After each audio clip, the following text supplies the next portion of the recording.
Bonjour, bienvenue à notre temps d'étude biblique aujourd'hui. Je m'appelle Tim Vermelia et c'est certainement un privilège pour moi de regarder ensemble des passages bibliques et on commence une nouvelle série aujourd'hui. Pendant les 6 prochaines semaines, nous allons explorer un sujet qui, d'un côté, est très connu. Mais de l'autre côté, parfois, ça semble un peu flou. En réalité, c'est pour ça que nous allons dédier ces semaines pour l'étude. Et le sujet, l'Évangile.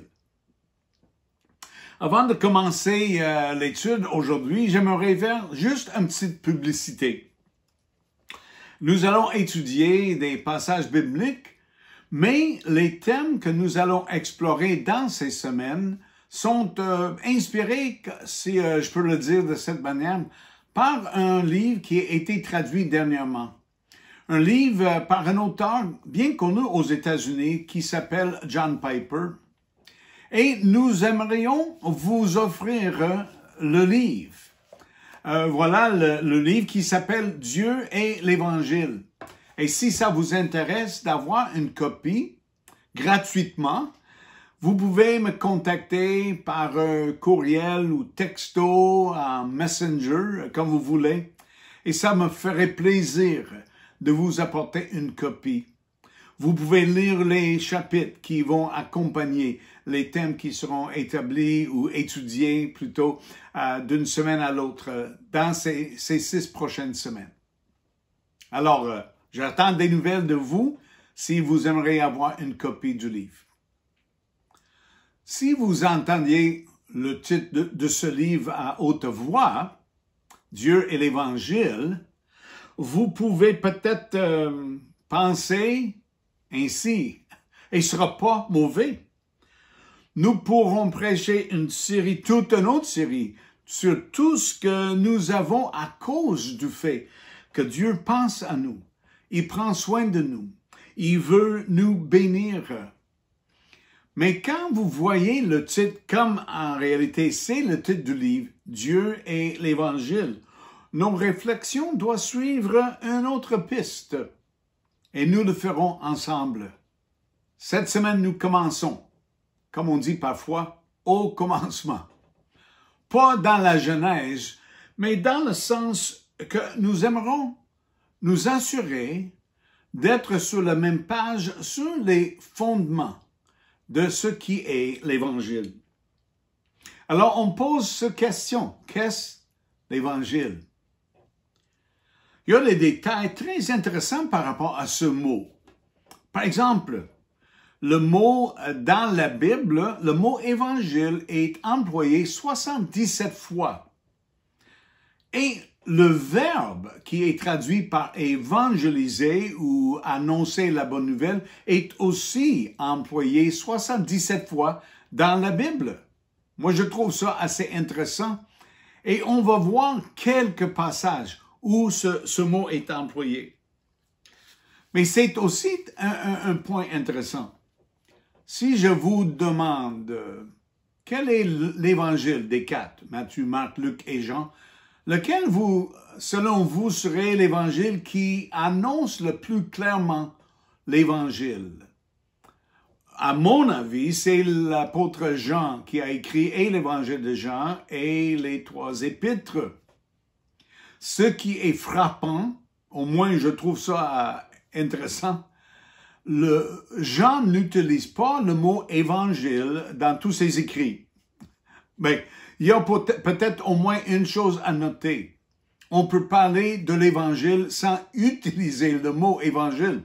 Vous connaissez Jean 3,16. Dieu a tant aimé le monde qu'il a donné son Fils unique afin que quiconque croit en lui ne périsse point, mais qu'il ait la vie éternelle. S'il n'y a pas un verset plus clair que cela pour parler de l'Évangile. Alors, le mot Évangile, on va l'explorer et on va commencer aujourd'hui en posant encore cette question, qu'est-ce l'Évangile? Nous pouvons d'abord parler du sens du mot. Le mot, la langue originale de ce mot, c'est grec, même la langue du Nouveau Testament. Et c'est un mot composé. La racine du mot veut dire message ou nouvelle. On ajoute un préfixe à cette racine qui veut dire bon ou joyeux, ce qui nous donne le sens de ce mot, un message ou une nouvelle bon ou joyeux. Et c'est exactement ça qui est le sens de l'Évangile. La semaine passée, en préparant cette étude, j'ai fait une petite expérience. Pas du tout scientifique, pas du tout. Mais je le fais quand même.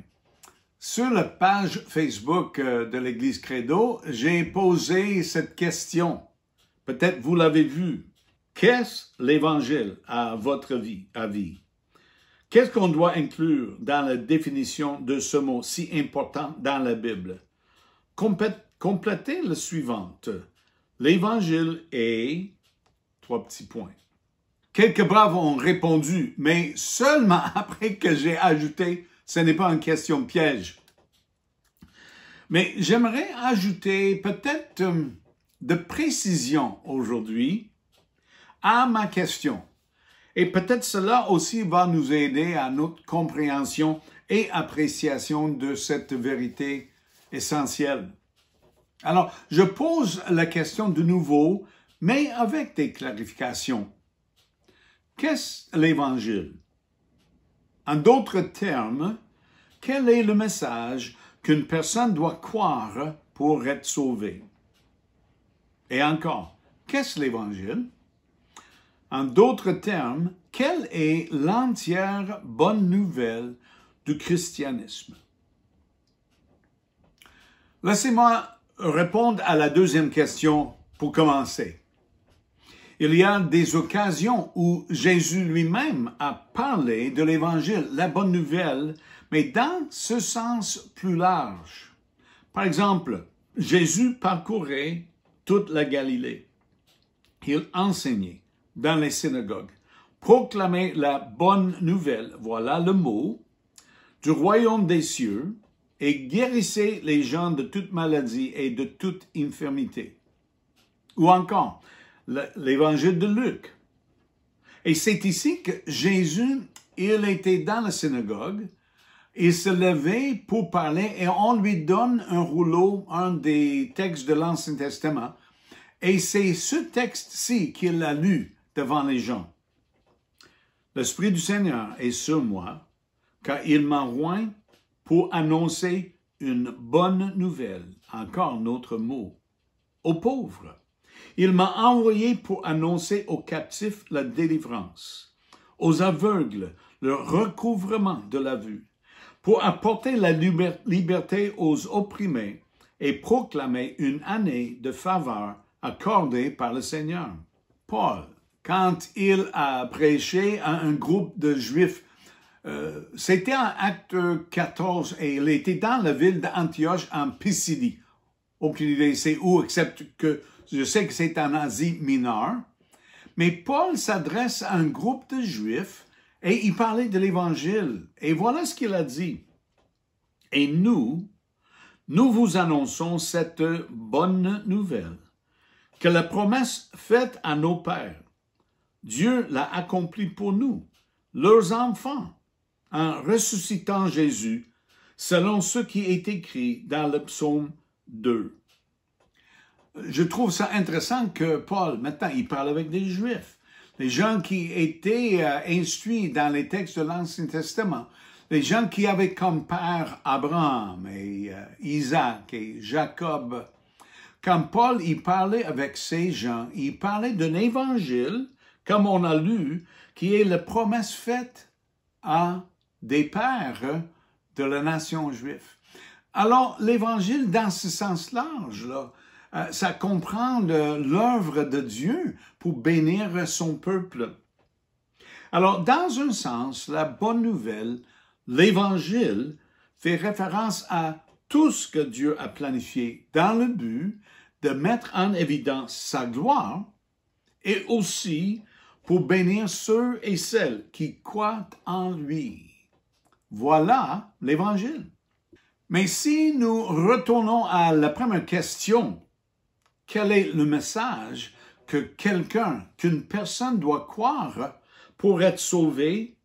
Mais là, on va voir que la réponse est un peu différente. Comme il y a les textes qui démontrent l'ampleur et l'étendue de l'Évangile, comme on vient de lire, il y en a d'autres qui illustrent un sens plus limité. Par exemple, l'apôtre Paul, Éphésiens chapitre 1. En Christ, vous aussi, vous avez entendu le message de vérité, cet évangile qui vous apporte le salut. Même auteur, Romains chapitre 1. Car je n'ai pas honte de l'évangile. C'est la puissance de Dieu par laquelle il sauve tous ceux qui croient, les Juifs en premier lieu, et aussi les non-Juifs.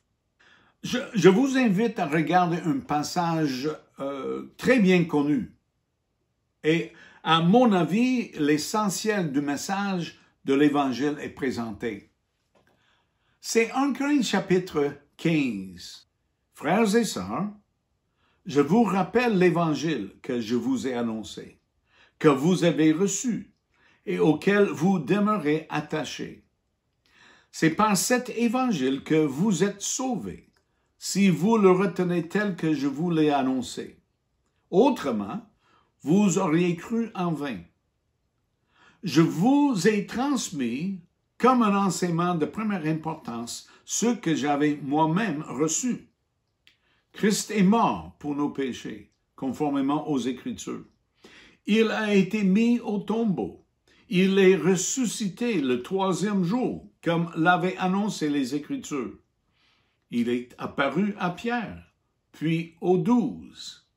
Puis on saute au verset 11. Bref, que ce soit eux ou que ce soit moi, voilà le message que nous proclamons et voilà aussi ce que vous avez cru. La première chose que j'aimerais souligner, c'est que l'Évangile est un message à communiquer ou partager. On retourne dans le texte. Verset 1. Je vous ai annoncé. Verset 2. Tel que je vous l'ai annoncé. Encore dans le verset 3.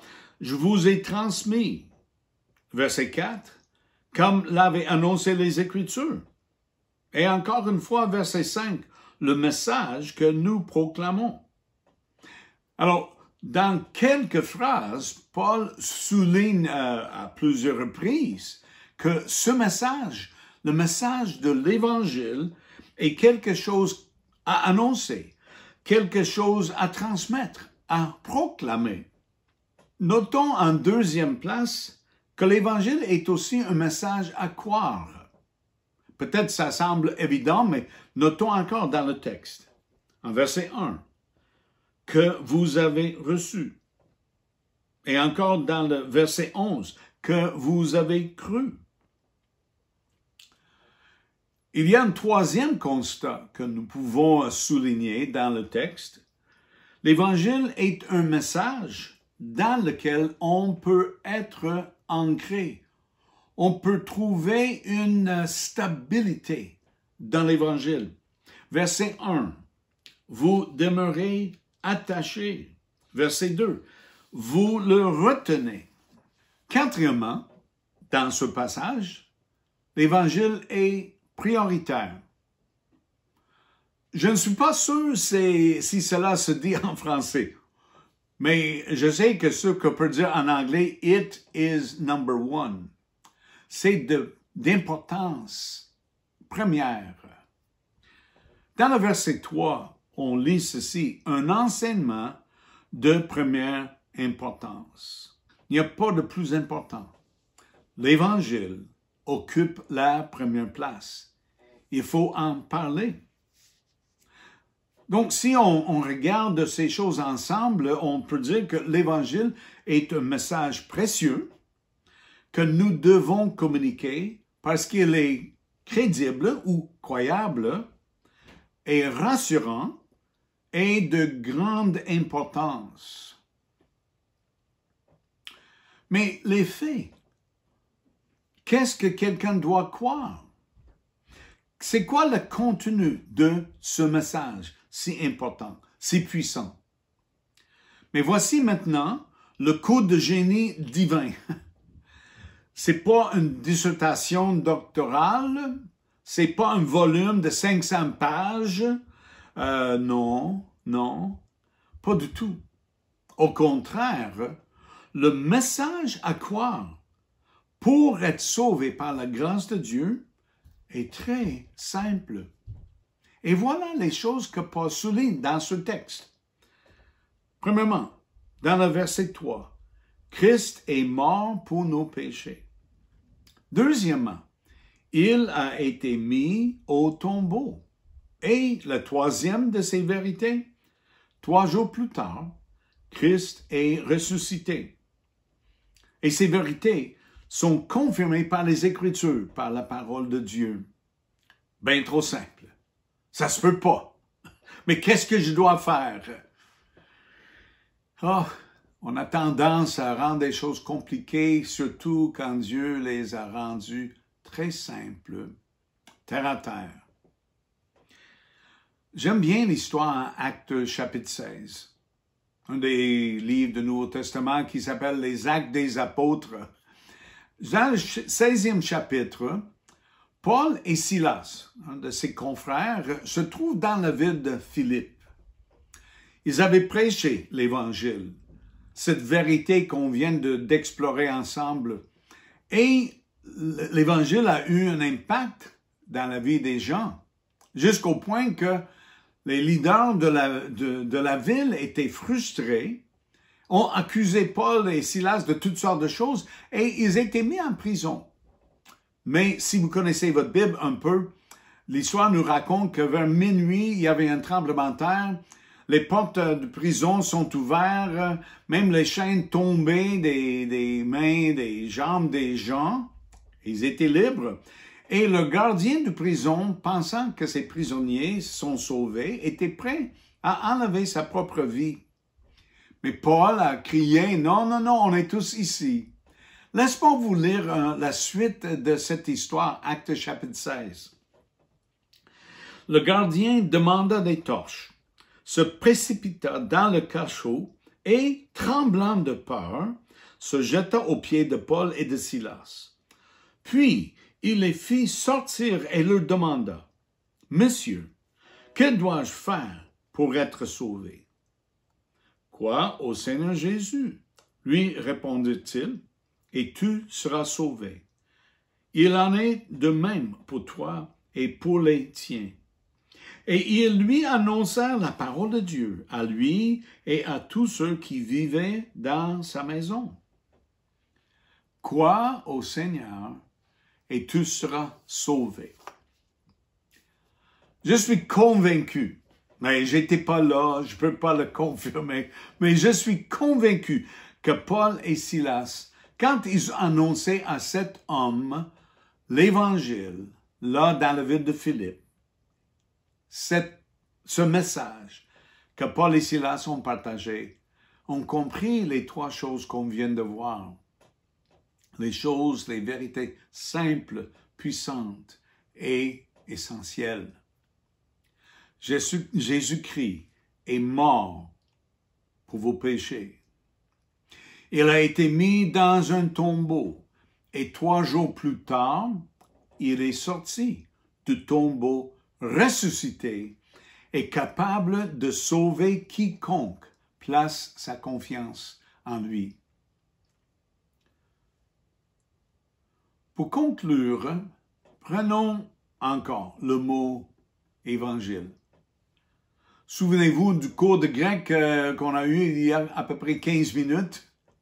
Alors, le mot, la racine du mot veut dire un message ou des nouvelles. Et le préfixe qu'on ajoute, bon ou joyeux. Nous possédons un message, une nouvelle qui est bon et joyeux. Êtes-vous d'accord? Notre vie, est-ce qu'elle a été transformée par la puissance de Dieu quand nous avons cru? Quand nous avons placé notre confiance entière dans le sacrifice de Jésus-Christ sur la croix pour nous? J'espère que notre réponse est un oui retentissant. Et si oui, suivons l'exemple de Paul. Comme il a dit, je vous rappelle l'Évangile que je vous ai annoncé. Nous avons une bonne nouvelle à partager.